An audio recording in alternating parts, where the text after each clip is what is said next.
of that need. It was then when my father came into her life. That was when her man appeared in her life. And isn't that interesting? So just when we can let go of a need that we have held on to, so that's when things resolve.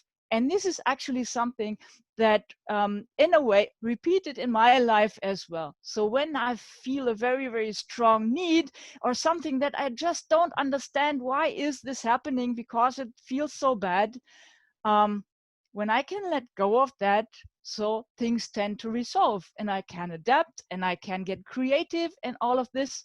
So this is something that I really I think I got from my mother. Wow. And Kora, then yes. a little bit about your grandparents, because if she's coming from the World War time, Yeah. you Yes. know anything about your grandparents, because that would be a key here. Yes. So I don't know so much, or at least not in life, of my mother's father, because he died quite young after he had been to the war. Um, and his wife, I was my really, really beloved grandmother. So she was very, very wise person, and I always loved to be with her when I was a kid and also later on. And she went to be to get very, very old as well. She's not in life now anymore, because my mother already turned 80, so my grandmother would be really, really old by now. But yeah, and she's a really beloved person. And my father's parents I got to know, and so they were very, very different, but they were very social persons, and in the war there had been in the resistance movement and so on. So they um, really like coined my parents very much, those these grandparents. So I'm very grateful to have been in a very interesting family, put together from different parts of Germany and from the world, so that they got together. Actually, they had both left their roots, or never had really those roots, and built something up like from scratch, something brand new. And this was where I was born into such a world. Like it's something about really being creative, doing something with a, what do you say, with the lemons that the universe throws at you, right? So yeah. Girl of 2, 3, 4, 5, what were you like? What I was like, yes. Um, well, as a little kid, first I was kind of shy, and I have to tell you, I have got a twin sister, and we're not alike at all. So my twin sister and me, we're kind of like the two sides of one coin. So when one is the one way, the other one is just the other way around. We're not similar at all, but we of course love each other very, very dearly. So we also played together when we were little kids, but actually quite very, very differently. So when I was a kid, I was a lot for myself. I also was because I needed to wear glasses even when I was very, very young. That was because we were a little prematurely born, and I had to be in the incubator, and then sometimes something happens that you get bad eyes. So I needed to wear glasses, which put me apart from other kids in a way. Yeah. And this of course also coined a little bit the person that I became.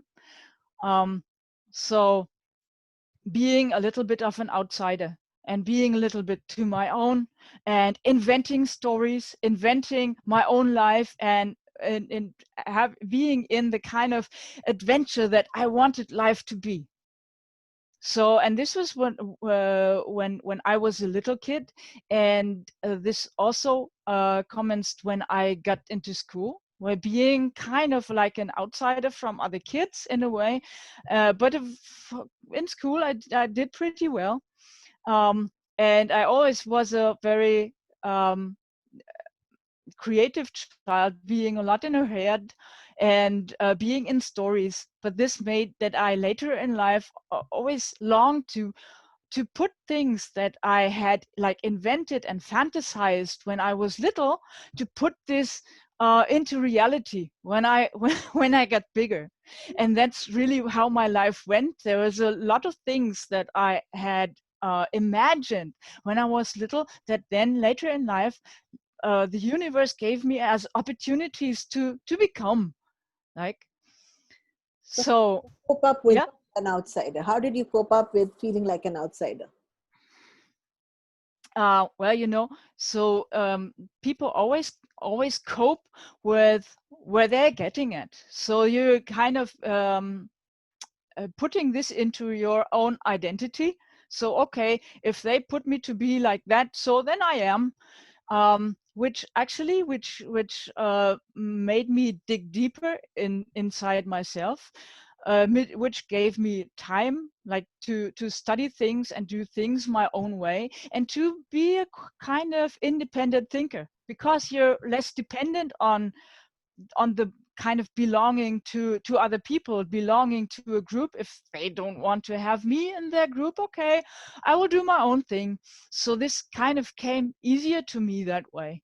So Oh, I could use this in this kind of way, which actually was an advantage later in life when I got into working, and when I got into MetaHealth, being more an independent thinker, uh, doing something that not so many people are, yeah, are joining you in or buying into, because it's a different kind of viewpoint, a bit different kind of sometimes belief system. Everybody who knows about the biological laws of nature and so on, in all of this concept, this seems like, oh, this is alternative, this is not like the school medicine is. This is what people think. And so you need to be, and to feel independent, you need to feel kind of self-sufficient to be able to do that, right? absolutely, absolutely. And I've seen you doing it so beautifully, so gracefully. So Kura, take me through your teenage. I mean, your mom, you said for the longest time, didn't think she was handsome enough or beautiful enough. Uh, did you ever carry that kind of a story, or did your sister carry ever that kind of a story? And how was your teenage like? Yeah, yeah. Thank you for asking that. Those teenage years were actually, or when I became an adult person, then were kind of the hardest years that I had in my life. When I was a teenager, being kind of this outsider in school, making up my own mind, and going off into my own thinking of how the world should be, right? So you perceive like, oh, what's this world like, this world like? In my own family, everything seems so right and so okay and loving, so as my parents were.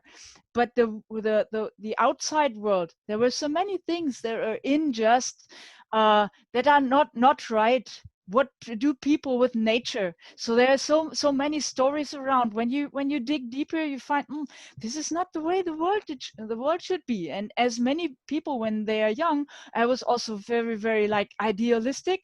I need to change the world, I need to heal the world. So, and this is actually something that first I envisioned while I was a teenager, and then when I began leading my own life, so like in leaving home and training for a job and so on, I really put myself to that test, and so said, so you need to live up to what you think and what you would preach.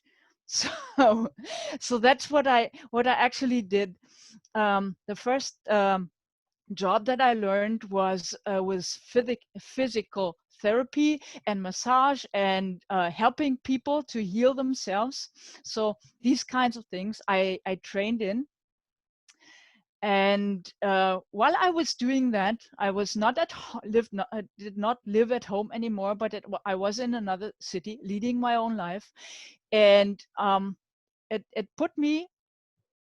I put me to that test. I experimented with that, and this experiment led me um, to doing so much, to exhausting myself, to getting into all kinds of sports and into doing things that I considered to be healthy.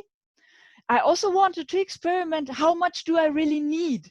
So if I had a childhood where I had basically like everything that I needed, all the food that I needed, and I knew there's so many people outside in the world who are facing hunger and who are facing injustice, and I wanted to be a just and a people who is living in the right kind of way. So I experimented with what I really need. So I didn't eat as much anymore, and I experimented. Do I need like eat meat? No, I don't. Do I need to do this and do I need to do that? And no, I don't. And I while I was doing that, I felt I'm getting stronger all the time. So, and I was running, I was doing lots of exercise, I was going to this school and this education as a physical therapist, and everything like came my way, and I felt on top of the world in a way. I told myself, well, now this is the right thing, now I'm on top of the world.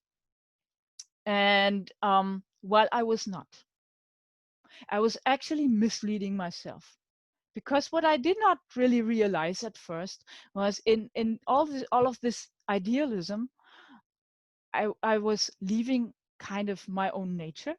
When I was not eating anymore, I was feeling great, but I was losing weight. So, and this also got me like into a kind of mania, right? And under the mania was depression. I Yes. know there's this kind of, from MetaHealth we know a lot about those states. Yeah. And I know that I had this, my father also knew these kinds of states, or at least this depressive kind of state. And this was also in me, in myself. And I couldn't face it at this time by just or just by getting into this kind of mania. Need to do this right thing. I know what the right thing is, and that's what I did. But then I felt I didn't feel anything any longer. That was when I was running around in the forest one day, and I heard a bird singing outside, and I said, well, I should feel that. Oh, it's so joyful for these nature sounds. Everything is so beautiful, and I didn't feel a thing. And then I really realized that there's something wrong with me.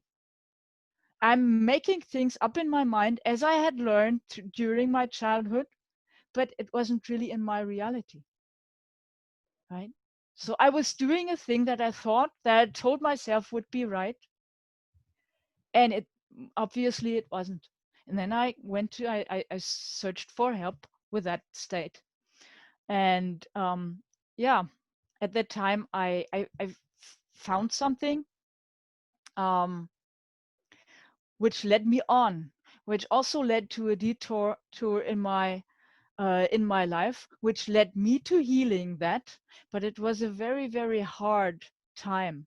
So which was that I found a place that was exactly like I had envisioned. This is the right way to live. I went to a place where they were close to nature. There was a farmhouse, and they did everything like they do in those old times. They didn't need electricity. They didn't, so they really were kind of self-sustainable and so on. And they was just like I thought at that time, was this is the way to live, to have the world, to make the world sustainable, right? And I went to this place. I left I completed the school, being quite happy with having found a new direction in my life. And then I went there. I didn't go on with this kind of job training. But I went to this place which should heal myself. And this place really healed me because it broke me. It broke um, those thoughts, this belief system that I had installed in myself about this right living. Because this place, um, yeah, uh, was, I could say it was inhumane. It broke me because it took my self illusions from me. I was never enough. I could never do enough work. So we worked from like 4 a.m. in the morning until whatever in the night, constantly physical labor, in this way that I would love, but I couldn't sustain. I learned that about myself. I went from being on the top of the world to being lowest down and not being enough in anything. I went down into not um, into kind of losing my capabilities of my mind, into being able to think straight, into being able to work straight, and all of that. I could do almost nothing. So this was a very, very hard time, and it healed me. It healed this part of my mind that was so fixed on something that I thought was right, and I learned it was not. And there I really learned something about the wisdom of life, in like in opening up, in letting go of those things, and really taking in what really is. Wow. Also, right, so also what where we find ourselves not being sufficient, and this is just what makes us lovable, and not the other way around, right? Wow. That's a big life lesson. That was a very, very big life lesson. And after I had learned that, I felt, so I cannot sustain this kind of life. I need to go back. And this is, Anu, believe me or not, where like a new life began for me. And really physical and really psychological. It was like I was a newborn. I went through all of those stages again, being a baby, being a child, being a teenager, growing up again, like in a compressed time. While I was healing physically from this being so anorectic, not weighing more than 40 something kilos. So it was really, really not a long time until I was physically healed. For my psychological healing, it took a lot longer. um, like uh, it is a healing, but it was hard to getting over those states of mania and depression and so on. While you're going through all of those stages again, it was very, very hard on my parents, because then I had gone back to my parents' house, and I lived there for about a year or so while I was actually healing.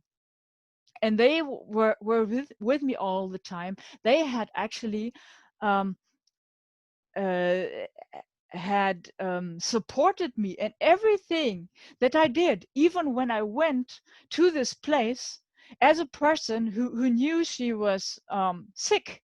She was mentally ill, and everybody knew that.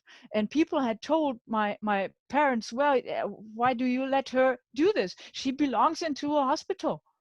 And they said, no, she needs to do what she wants to do. And this is the life lesson for me, that whenever I decide on something and I find out something that resonates with me, even if it means hardships and all of that, this is the way to go. This is the way to heal myself, and not to be like feel oppressed by somebody else's ideas. May they be right, but I can sustain myself uh, when I can do what I decided myself.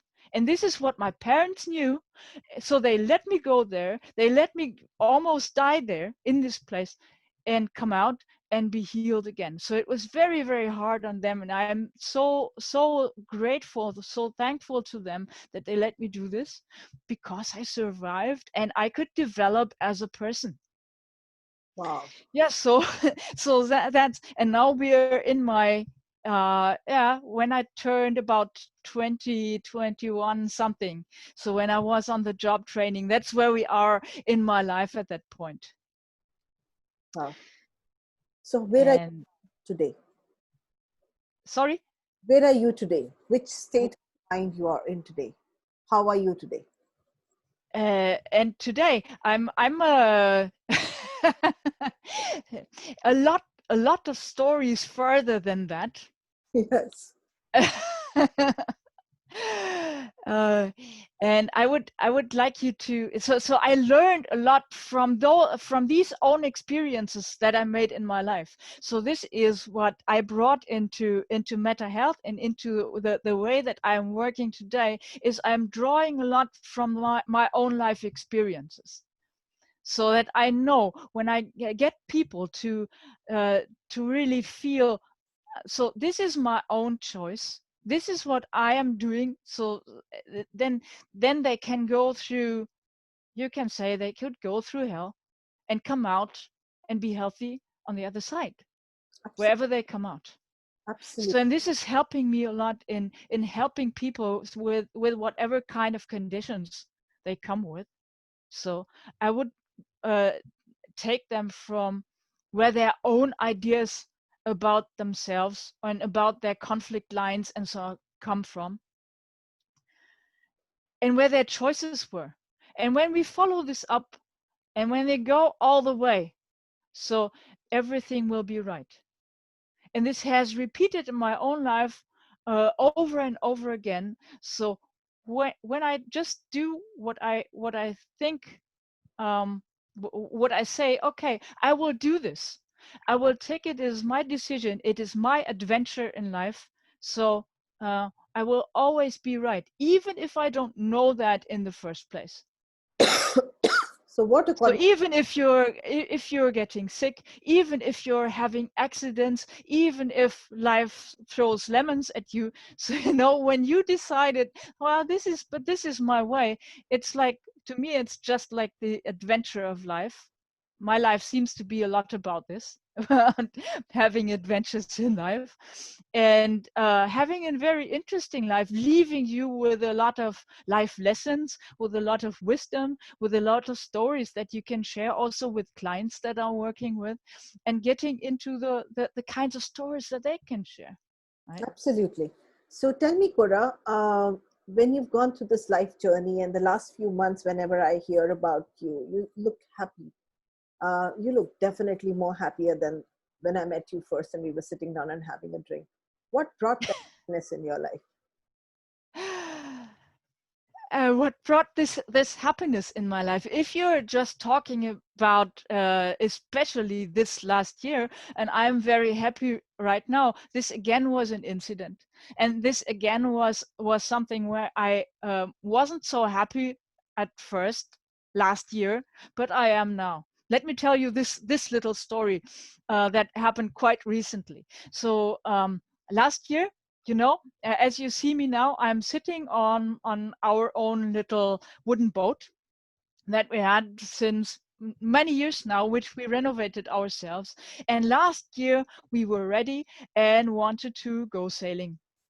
And what happened last year, on the very first day when we started out sailing from a little island in Scandinavia, we went into very bad weather.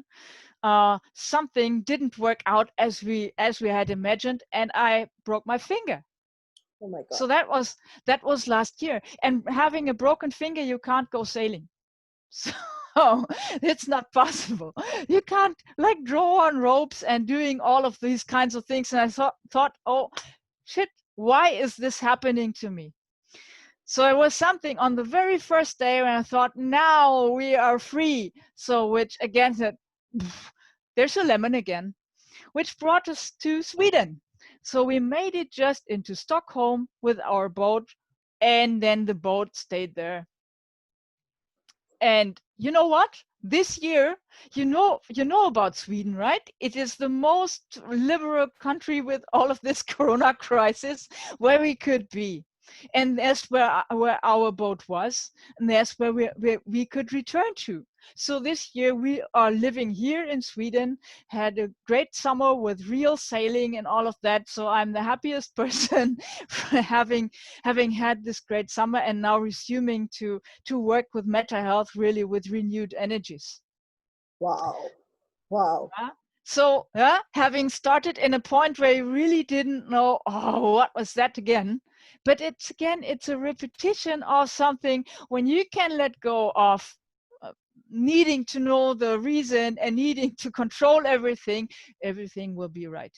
It's what my life told me over and over again in so many experiences. Wow. I'm so, so, so grateful. When you were talking about the stories that you used to weave as a child, I'm very curious to know what kind of stories did you weave in your head? Yeah, so they of course they should be adventure stories. They would be something about being out in the world and being like somebody living in nature, or somebody going onto journeys through the world. Or what I also loved as a stories were those stories of this Swedish author with the name of Astrid Lindgren. I don't know if you know the Pippi Longstockings is some of her characters, and she is somebody I so much resonate with. She's a little girl uh, who's actually an orphan, and she's super strong, and she has like, because she's finding that her father is living somewhere, is a sailor or a pirate somewhere in wherever in in the southern seas, and leaving her with lots of gold coins. So she's got every fortune in the world, and she's just like a fantasy figure, which I very, very resonate with, because she's having, even as a little girl, so much power and so much creativity. So this is somebody I really like to come back to, who is also providing me with um, a lot of identity for my own person. And she's lived this, guys. She's actually on a boat and she's traveling, Yeah. and she's making a life and she's enjoying it, and she's teaching mental health, and she is brilliant master trainer. She's one of the best that we have. So you know what? You can go through the worst, but if you are determined to make the best, you will always reach there. But you're not going right now, Kora. I need to ask you two more questions. One, what is love? Oh, what is love? What is love? Love is the essence of being, the essence of the world, the essence of life. Love. Wow. Did you find it? Yes, because life is love. Wow. So wherever I look, wherever I am, I find the love, even if I sometimes don't um, recognize it in the first place. It's where you end up with. Do you feel anything when you hear the waves of the sea? Do you feel anything now when you hear the birds sing? Do you feel anything now when you see someone having fun and joy? Yeah, of course. It is all about the resonance. Anu, you know that. Yeah, as somebody who's practicing sound, it is all about the resonance. It is what you take from nature, from whatever, from wherever, and and having it merge with you and your soul, and really taking this up. And this is what creation is about. This is what love is about. Taking something in, taking something up, merging it with your own essence, and something new is created. You are transformed, and the world is transformed. This is what love is, and the essence of creation. Wow. I salute you, and I am so thankful that we had this conversation today. I get to know you better. And I am completely in admiration and inspired today by you for not giving up, for becoming who you have become.